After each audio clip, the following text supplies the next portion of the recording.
Hello mga mama, sus unsay gid ka maganda ang kalamunggay kung unsay gid ang protina o vitamins kay ang yung anak ko na mayroong karamdaman talaga guys gumaling nang dahil sa kalamunggay.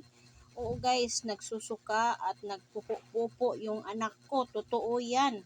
Talagang legit ang kalamunggay. Kung sino man dyan kung nasubukan ninyo, subukan yung kalamunggay guys, yung alaga nyo at painumin nyo ng mabuti at saka lagyan nyo lang ng asin, wag nang yung mga ibang mga ingredients, ayan, sabaw o yan.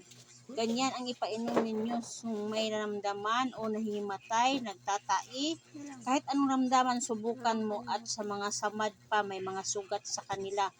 Ayan guys, totoong talagang herbal na wala talagang halo.